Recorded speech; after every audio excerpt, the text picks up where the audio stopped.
네, 지금 전 세계적으로 시장을 둘러싼 환경이 어려워졌고 우려스러운 부분이 있다는 건 알겠지만 주가와 지수가 코로나19 위기 때보다 더, 그러니까 팬데믹 때보다 더 이렇게 빠진다는 건 해도 너무한다라는 생각이 절로 드는 하루입니다. 이 정도 지수와 종목의 하락폭이면 거의 금융위기 수준을 넘어서는 거다. 뭐 이런 얘기들까지 나오고 있는데요.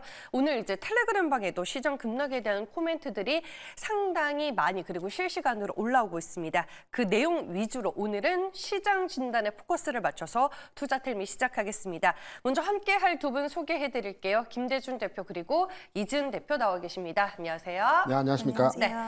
네, 텔레그램 방에 속보로 올라오고 있는 내용들 하나하나씩 먼저 정리를 해보도록 하겠습니다. 오늘 국내 증시 오전장부터 심상치 않은 하락을 보이더니 결국에는 코스피, 코스닥 양시장이 모두 사이드카가 올해 들어서 처음으로 먼저 발동이 됐고요. 앞서 이제 김종현 아나운서가 얘기 드렸다시피 코스닥 시장은 서킷 브레이커까지 발동이 됐습니다.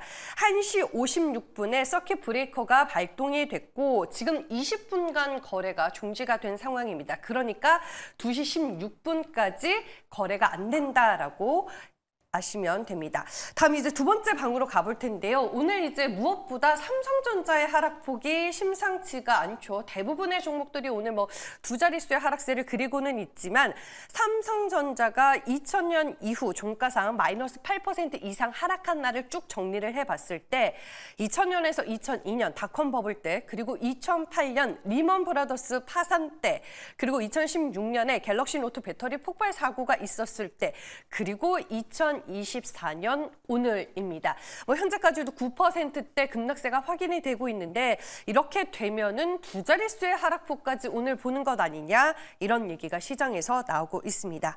마지막으로는 코스닥 텔레그램 방에 이 코스닥 같은 경우에는 이제 텔레그램 방에 일지가 하나 올라와 있는데요. 코스닥 시장의 매도 사이드카가 발동이 됐었던 때를 이제 표로 정리한 내용이다라고 볼 수 있겠습니다. 오늘을 제외하고 2016년 이후 코스닥 시장에서 매도 사이드카가 발동이 된 건 총 6번이었다라고 정리를 해볼 수 있겠습니다. 먼저 이지은 대표, 오늘 시장 이렇게 패닉셀이 나올 정도로 시장 환경이 정말 안 좋은 걸까 좀 이런 생각들을 절로 하게 되는 것 같은데 오늘 시장의 낙폭 이게 좀 말이 되는 수준일까요? 네, 이지은 대표께 먼저 여쭤볼게요. 일단은 너무 좀 과도하지 않나라는 생각이 들고요. 지금 코스피 같은 경우에도 서킷 브레이커가 발동이 되었는데 일단 이 시작점은 결국에는 경기 침체에 대한 우려 그리고 AI 버블, 중독 리스크 이런 것들이 좀 혼재돼서 이런 양상을 보였는데 글로벌 증시도 지금 만만치 않게 좀 하락세를 이어가고 있지만 이런 기조가 좀 과하다라는 생각이 개인적으로는 좀 들고요. 일단 경기 침체 같은 경우에도 물론 고용 지표랑 지금 제조업 지수가 좀 우려할 만한 수준의 이런 결과치가 나왔다라고는 하지만 이게 침체를 얘기하기에는 좀 이르다. 그리고 모든 지표가 침체의 방향성을 가지고 있는 것도 아닌데라는 이야기가 오늘 오전까지는 나왔는데 그와 무관하게 어쨌든 투심은 굉장히 지금 너무나도 우려스러운 부분에 반대 매매도 많이 나오고 있는 상황이고 반대 매매 회피성 물량 거기다 투매가 지금 쏟아지면서 계속 낙폭을 좀 확대하고 있는 그런 흐름인데요. 일단 이런 흐름이 나오는 데 있어서 이제 더 빨리 이제 좀 싸게 매수를 해야 된다라고 생각하시는 분들도 계실 거고 공포 심리에 지금 관망하는 심리도 있으실 텐데 저는 일단은 오늘은 어차피 지금 매매할 수 있는 시간도 굉장히 제한적으로 남아있지 않은 만큼 일단 관망하시는 게 맞다라고 판단이 되고요. 일단 오늘 좀 미증시의 흐름이 어떻게 될지에 대한 여부가 시장의 방향성을 조금이나마 돌릴 수 있는 키가 될 수 있을 것 같은데 개인적으로는 이제 반대 매매 물량 이런 것들이 시장에서 소화해내는 데까지는 내일하고 내일 모레도 좀 힘들 수 있다라고 판단을 하고 있어서 지금은 너무 무리하게 우리가 저렴하게 지금 살 수 있는 기회다라고 한쪽으로만 편협한 생각을 하실 때는 좀 아니지 않나라고 말씀을 드리고 싶습니다. 네, 오늘은 그야말로 손을 쓸 수 없는 대응조차 할 수 없는 시장이지 않을까라는 생각을 절로 하게 되는데 이지은 대표, 그러면 과거에 이제 사이드카가 발동됐을 때와 지금을 좀 비교 분석해 본다면 어떤 패턴들이 쭉 나오나요, 시장은? 일단은 IMF 때가 있었고 서브프라임 때가 있었고 그리스 디폴트, 팬데믹이 있었는데 이때와는 좀 다르게 우리가 봐야 되는 부분이 발생을 한다라고 생각이 되는 게 이때는 정말 전 세계적으로 패닉세란 상황이 올 수밖에 없는 그런 경제적인 환경이었지만 지금은 그때랑은 환경적인 부분과 여러 가지 상황들이 좀 다르기 때문에 이 기준으로만 봤을 때는 반등이 나오는 게 저는 맞다라고는 봐요. 근데 아까 제가 반등에 대해서만 생각을 할 수 없다라고 말씀을 드린 건 지금 그동안 우리가 신용 물량이 너무 신용 잔고가 너무나 급증을 했고 우리나라만 보더라도 그리고 글로벌적으로 이때와는 좀 환경이 다르다고 해도 지금 삼성전자와 SK 하이닉스 우리나라를 지켜주고 있던 대표적인 종목들이 너무 크게 무너져버리는 양상이 나왔기 때문에 이 부분에 있어서는 이때와 다르게 좀 더 빠른 반등은 나올 수는 있겠지만 지금 당장 뭐 내일 단기적으로 이런 회복세의 흐름은 저는 힘들 수도 있지 않을까라고 보고 있습니다. 네. 김대중 대표님, 네. 이거는 팬데믹 때보다 더 과도한 낙폭이자 과도한 패닉이지 않나 뭐 이런 생각이 절로 드는 오늘 하루잖아요. 네, 근데 맞습니다. 오늘 시장의 급락을 좀 어떻게 분석하세요? 제가 97년 3월 네. 30일에 회사 입사를 하면서 주시장에 처음 발을 들여놨습니다. 네. IMF도 겪었고 금융위기 뭐 등등등 여러 가지 시장에서의 혼란스러운 하락장을 경험을 해봤는데 오늘과 같은 장은 제가 처음 느끼는 뭐 공포이기도 하고요. 네. 하락의 가파른 곡선도 처음 느끼는 것 같습니다. 그런데 우리가 시장을 판단하면서 왜 빠지는지 먼저 알아야 되고요. 어디까지 빠질지를 읽어야 될 것입니다. 제가 과거 경험을 통해서 지금 시장이 왜 빠지는지에 대해서 짧게 설명을 드리면 지금 시장이 빠지는 거는 이제 시스템 위험에 의한 이제 통화 시장의 변화 때문에 그렇습니다. 이미 뭐 언론에서 많이 나왔지만 그 엔캐리 트레이딩 관련한 자금이 이탈되는 과정에서 달러를 때리고 채권을 때리면서 이 과정에서의 자금 이동 과정에서 주식시장에서의 매도가 나오고 있다라고 판단이 되고 있고요. 과거에도 이런 현상의 흐름들이 몇 번 있었어요. 2007년도에 한 번 있었고요. 2015년도에도 엔캐리 자금이 이탈하는 과정에서 주식시장에서의 하락이 나타났습니다. 지금 시장의 분위기는 2007년도보다는 2015년도의 엔캐리 자금의 이탈 과정과 아주 유사합니다. 그 당시에도 마찬가지로 미국의 금리가 3% 수준에서의 유지되는 상황을 보여줬거든요. 일본의 금리는 제로였고요, 당연히. 일본의 통화 가치도 안정적으로, 그러니까 초저금리, 초저물가를 유지했기 때문에 이때에도 마찬가지로 일본으로 자금이 모이고 자금이 몰린 자금들이 일본 내에서 미국 채권을 하는 형태가 패션이었습니다. 최근의 상태에도 마찬가지였죠. 일본으로 자금이 모이고 이 모인 자금이 미 채권을 사는 형태로 최근에 분위기가 흘러갔던 상황 하에서 무려 20조 달러 규모의 그 자금이 엔캐리 트레이딩으로 집중화 됐거든요. 이게 빠져나가는 겁니다, 지금. 그래서 가격 불문, 수량 불문, 기관 자금의 매도가 계속 나오는 거거든요. 그렇다면 하락의 요인은 우리가 어느 정도 이해를 했습니다. 과거 흐름을 판단해서 지금 장이 왜 빠지는지에 대한 이해를 이제 엔캐리 트레이딩과 관련된 자금 이탈과 흐름을 연동해서 우리가 이해를 했습니다. 그럼 두 번째, 어디까지 빠지는지에 대한 문제가 가장 중요하지 않습니까? 그렇죠. 네. 제가 이번이 세 번째 엔캐리 자금 이탈과 관련된 주식시장의 하락이 있었다고 말씀을 드렸지 않습니까? 2007년도에 엔캐리 자금 이탈은 호주 금리를 이용한 차익거래 형태에서의 흐름이었기 때문에 지금과는 좀 다르고요. 2015년도에 나타났던 캐리 자금의 이탈이 지금과 아주 비슷한데 이때 주식시장에서의 흐름을 보게 되면 미국이 나스닥 기준으로 15% 빠졌고요. 그다음에 니케이 225가 22% 빠졌습니다. 그리고 국내 종합지수가 그 당시에 대략 한 15% 나스닥과 비슷한 형태에서의 하락률을 보여줬거든요. 그리고 나서 되반등이 나왔습니다. 그렇다고 본다면 미국 기준으로 해서 판단해 보게 되면 지난 금요일까지 11%가 빠졌고요. 일본 기준으로 해서 현재 시점으로 판단해 보게 되면 한 20%에서 21% 빠졌고 우리 기준으로 볼 때는 14% 정도가 현 시점에서의 주가 하락을 나타내고 있습니다. 물론 과거와 똑같은 퍼센테이지로의 주가 하락이 이번에도 나타날 것이다라고 판단하기는 조금 성급하지만 우리가 주식을 투자하면서 기본적으로 체크하는 것이 과거의 주가적 상황을 판단해서 미래의 주가를 예측하는 내용으로도 우리가 시장을 접근합니다. 그렇다면 과거에 엔캐리 자금이 이탈하는 과정에서 시장에 충격을 줬을 때 대략 미국과 한국은 15%, 일본은 22% 하락률을 줬다라고 본다면 저는 개인적으로 판단할 때 나눠서 하락이 나타나는 것이 아니고 과거에는 나눠서 나타났습니다. 이번에는 이틀간의 집중화된 주가 하락에 의해서 하락률이 진행이 되었다라고 판단되기 때문에 네.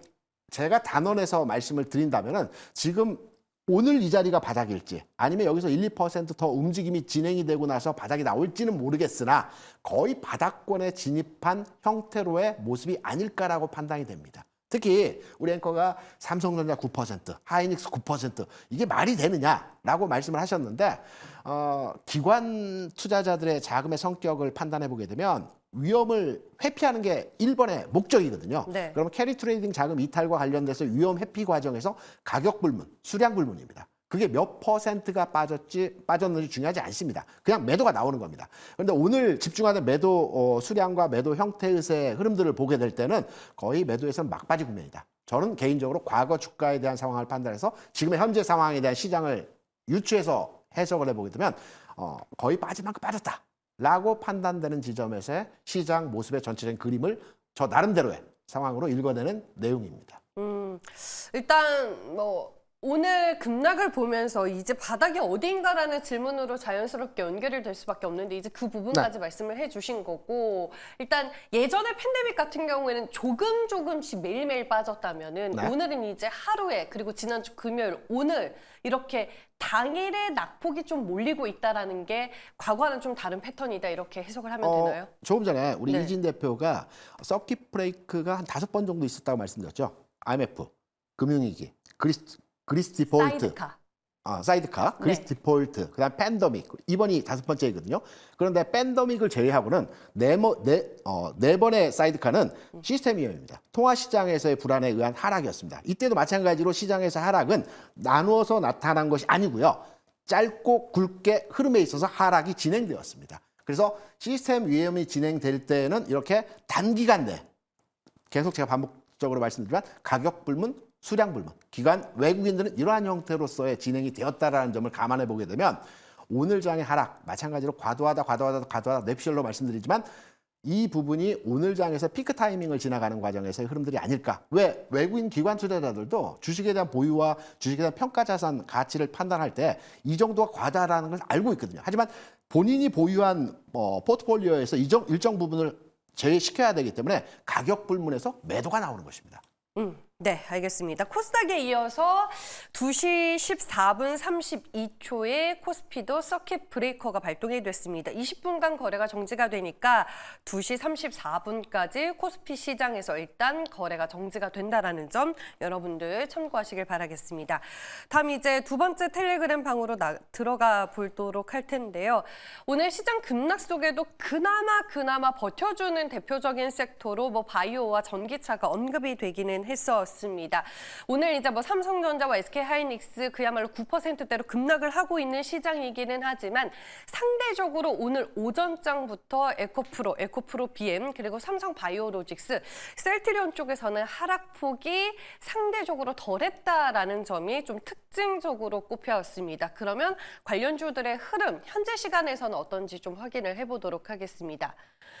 네, 오늘 이 정도의 낙폭이 시장에서 과연 선방이라고 말할 수 있을까? 견조한 주가 흐름이라고 말할 수 있을까? 의구심을 가져야 하기는 하지만 다른 종목들의 낙폭이 워낙 크기 때문에 오늘 삼성바이오로직스가 2% 하락세를 나타냄에도 불구하고 시장 대비해서는 상대적으로 덜 빠지고 있네 이런 평가를 받고 있습니다. 셀트리온도 마찬가지고요. 에코프로와 에코프로 BM도 현재 4에서 5%대 낙폭을 기록하고는 있지만 시장에서 버텨주는 섹터 그리고 버텨주는 종목으로 통하고 있습니다. 그러면 김대준 대표 시장 급락 속에서도 시장 폭락 속에서도 지금 금리나 수혜 섹터로 꼽히는 자동차, 전기차 그리고 제약바이오는 좀 버텨주고 있잖아요. 이게 어떻게 보면 시장의 도피처이자 답이 될 수 있는 걸까요? 정답에 거의 비슷하게 맞춰 간다라고 저는 개인적으로 생각합니다. 금리나 수혜주라고 정리하기보다는 이러한 그 시장 흐름에 있어서 큰 폭의 하락이 나왔을 때 이후의 시장에 대한 상황에서 움직이는 주도주거든요. 제가 앞서 두 가지 점을 말씀을 드렸죠. 왜 빠지는지, 어디까지 빠질지에 대한 부분을 설명을 드렸습니다. 그러면 이제는 이후의 시장에서 뭐가 올라갈지를 과거의 흐름을 비추어서 우리가 예상을 하고 시장에 대한 평가를 한번 해보겠습니다. 지난 2015년과 지금의 시장이 아주 유사하다는 말씀을 드렸습니다. 2015년도에도 이러한 그 자금이 이탈하면서 주시장의 하락이 나타났고요. 이후에 움직였던 종목이 혹시 어떤 종목이 강했는지 혹시 기억하십니까? 기억이 안 나요. 뭔가요? 2015년도에 시장에 핫했던 종목은 한미약품이었죠. 이게 7만 원부터 70만 원까지 올라갔는데요. 이러한 그 캐리 자금 이탈과 관련된 시장이 요동치는 과정에서도 바이오 제약 섹터가 굉장히 강했습니다. 비단 그 금리 인하 수혜주라고 판단해서 시장을 해석하기보다는 시장에서 개인 투자자들의 자금이 그 제약바이오 섹터로 그 당시에 몰려서 흐름이 진행되었다라는 부분으로 하나의 이해도로 접근이 가능하고요. 제약바이오 같은 경우는 특이하게 3년 주기 사이클로서의 주가가 움직입니다. 앞서 15년도에 한미약품이 굉장히 강했고요. 시세 탄력으로서의 선도주로서의 전체 분위기를 만들어왔고요. 그다음에 13년이 지난 2018년도에는 셀트리온이 강했습니다. 마찬가지로 7만 원에 한 30만 원까지 올라간 것 같아요. 제 기억으로는. 그리고 21년도에는 뭐 다 아시다시피 팬데믹 상황 하에서 뭐 CJ라든가 신풍제약 같은 종목들이 굉장히 강했고요. 그러면 3년이 다시 지난 2024년, 물론 최근까지 HLB나 알테오젠, 함천당 제약 같은 종목들이 올라오긴 했습니다. 그런데 과거에 제약바이오가 움직였던 흐름들을 비추어 보게 되면 이렇게 단순하게 몇 개월 올라가고 얼마 종목이 올라갔던 흐름에서의 제약바이오 섹터의 분위기가 아니고요. 연속해서 시장 자체의 원동력의 흐름을 계속 끌고 갑니다. 그런 맥락에서 본다면 저는 개인적으로 앞서 잠깐 언급해 주셨지만 덜 빠지는 종목 내에서 셀트리온이다, 뭐 삼바다 이런 등등의 말씀을 해 주시는데 이런 종목들이 앞으로 시장 다음 장에서 이 하락이 어느 정도 마무리되고 시장이 안정화됐을 때 주도 섹터로서의 시장 움직임을 지배하는 섹터는 바이오가 될 가능성이 아주 높을 현상에서의 모습이 가능하다. 과거에 그랬기 때문에 이런 내용으로 바이오 섹터에 대해 긍정적으로 평가를 하고 있습니다. 시장 반등 시 그나마 이제 제약 바이오가 주도하는 시장의 흐름이 나올 것이다라고 김대중 대표는 얘기를 해주셨는데 그럼 이지은 대표도 이 의견에 동의를 하시는지 지금 우리가 전기차나 제약 바이오 쪽으로 포트를 재정비하는 작업이 정말 필요한 건지 궁금하네요. 네, 일단 그 바이오에 대해서는 저도 어느 정도 이제 좀 의견에 대해서는 동의를 하고요. 다만 이제 2차 전지 같은 경우에는 이번에 이렇게 크게 우리가 하락을 한 그 안에 여러 가지 요인은 있겠지만 거기에 AI 관련된 이제 고점, 버블에 대한 이야기도 같이 나오면서 반도체 관련된 종목들이 큰 폭의 이제 조정을 겪으면서 우리가 통상 시장에서 반도체, 2차 전지 약간 시소타기처럼 주도 섹터에 대한 흐름을 같이 간 적도 있었지만 보통은 한쪽이 흐름을 끌고 가는 부분들이 많이 있었기 때문에 이번에도 반도체가 약세가 되면 그와 관련돼서 2차 전지 쪽 그리고 바이오 쪽은 좀 이제 번외로 왜냐하면 미국의 정치적인 불확실성에서도 자유로울 수가 있는 섹터이고 거기다 또 지금 여러 가지 우호적인 환경들 그동안 금리 인하에 대한 부분들이 계속 딜레이 되면서 그 또한 계속 제약바이오 관련된 섹터를 좀 짓눌렀었는데 상대적으로 제약바이오 쪽에서는 우호적인 이야기가 많이 나오고 있는 상황이고 또 2차 전지 같은 경우에는 반도체가 약세면 그와 관련돼서 반대적인 성향을 갖고 있는 주도 섹터의 흐름이 나올 수 있을 것이다라는 부분들이 좀 같이 가고 있지 않나라고 보이는데 저는 개인적으로 바이오에 대해서는 저도 긍정적으로 생각을 합니다. 일단 앞서서도 말씀을 드렸지만 미국의 정치적인 불확실성에서도 오히려 수혜를 받을 수 있는 부분들, 생물보안법 그리고 바이오 시밀러 시장에 대한 확대 이런 흐름들이 결과적으로 우리나라 바이오 종목들에게도 투심에 대한 개선 그리고 실질적으로 수익성에 대한 도움도 충분히 될 수 있는 부분들이 있지만 2차 전지 관련돼서는 저는 조금은 더 보실 필요가 있다라고 생각을 하는 게 일단 전기차 수요에 대한 둔화 부분 그리고 우리가 지금 2차 전지가 많이 빠진 부분에 대한 가격적인 메리트는 분명히 발생을 했지만 가격적인 메리트를 뒷받침할 만한 정확한 근거라던가 이런 부분들은 아직 좀 약하다라고 생각이 들어서 만약에 내가 장기적인 관점으로 소액씩 모아가는 전략에 대해서는 유효하다라고 판단이 되지만 반도체가 많이 빠졌다라는 이유로 2차 전지로 모든 포트폴리오를 개편하는 부분에 있어서는 저는 그 부분도 좀 위험성은 있을 수 있다라고 생각을 하고요. 2차 전지를 보시는 분들은 물론 지금 가격적인 메리트와 그리고 시장 대비 덜 빠진다 이런 인식은 있을 수는 있겠지만 그와 관련돼서 이제 시장에서 2차 전지의 어떤 명확한 상승할 수밖에 없는 이유 이런 것들은 지금 나와주지 못했다라고 판단을 하고 있고 많은 글로벌 완성차 업체들이 이제 전기차 관련돼서 보수적인 전망치를 내놓는 부분도 결과론적으로는 시세의 연속성이 나오는 데서는 발목을 좀 잡을 수 있다라고 보기 때문에 지금은 2차 전지보다는 저도 바이오 쪽을 좀 더 좀 긍정적으로 보고 있습니다. 네, 두 분 다 이제 제약 바이오로 의견이 일치했으니까 당장 이제 오늘 뭘 사자, 오늘 뭐 저가 매수하자라는 말은 저도 절대 안 나올 것 같아요. 하지만 과거의 패턴을 봤을 그렇죠. 때 제약바이오주들의 반등이 두드러졌다 이렇게 김대중 대표가 말씀을 해주셨으니까 그러면은 그때를 대비해서 네. 좀 눈여겨볼 만한 제일 예의주시할 만한 제약바이오 김대중 대표는 어떤 종목 꼽으시겠어요? 대표적인 종목이 비만 치료제 관련주가 시장의 분위기를 만들어 냈기 때문에 네. 관심도가 집중된다라고 한다면 비만 치료제 쪽으로의 시세 흐름이 더 진행이 되겠죠. 다시 수급이. 그렇죠. 네. 아직 덜 갔다라고 판단되기 때문에 비만 치료제 관련된 종목들이 좀 더 움직임이 가벼이 움직이는 진행이 나타날 것 같습니다. 그래서 관심도를 갖는다면 네. 제가 2015년 말씀드렸지만 이때는 기술 특허 관련한 문제였거든요. 면역 치료 관련해서 기술 특허였는데 이제는 비만 치료 관련된 이슈가 부각이 될 가능성이 높을 것 같다라고 생각을 하고 있습니다. 이지은 대표는요? 저는 삼성바이오로직스를 좀 좋게 보고 있는데요. 네. 일단 삼성바이오로직스는 생물보안법 관련돼서 수혜를 전망되는 부분도 있지만 일단 우시바이오가 그동안 중소형 바이오텍 기업들 위주로 CDMO를 좀 맡아서 하다 보니까 이제 바이넥스라던가 중소형 관련주들이 수혜를 받을 수 있다는 전망치가 나오고 있는데 물론 그 부분에 대해서도 긍정적으로 평가를 하고는 있지만 삼성바이오로직스는 이제 글로벌 제약사들 고객사를 계속 점유율을 넓혀가고 있는 상황이라서 중소형 바이오텍 기업들뿐만 아니라 글로벌 제약사까지 모두 좀 흡수를 할 수 있는 그런 능력치를 가지고 있다라고 생각이 들고요. 매출적인 측면에서도 예전에 삼성바이오로직스는 몸집 대비해서 이제 매출이 좀 미비하다. 아무리 매출 잘 난다고는 하지만 그동안의 시총 대비해서는 좀 부족하다라는 평가가 이번 2분기 실적 때 저는 어느 정도 해소가 되었다라고 생각이 들고 또 오공장에 대한 수주가 안 나오면 어떡하지라는 얘기가 있었지만 그 부분에 대해서도 수주를 지금 미리 받고 있는 상황이라서 일단 가동률에 대한 부분들 그리고 앞으로의 수익성과 거래처들을 생각했을 때는 지금 좀 조정이 나오고 있는데 오히려 저는 좀 매력적인 매수 기회로 오히려 올라갔을 때 못 사셔서 좀 아쉬웠던 분들이 중장기적인 관점으로 저는 매수 기회를 좀 노려볼 만하지 않나라고 생각이 들어서 삼성바이오로직스를 탑픽으로 보고 있습니다. 네, 알겠습니다. 시장이 시간이 흐를수록 더 안 좋은 방향 쪽으로 가고 있기는 합니다. 오늘 뭐 너나 할 것 없이 시장에 참여하고 계신 모든 투자자분들이라면 팬데믹 이후로 최악의 하루를 보내고 있지 않을까라는 생각을 해봅니다. 그 어느 때보다 어려운 장세,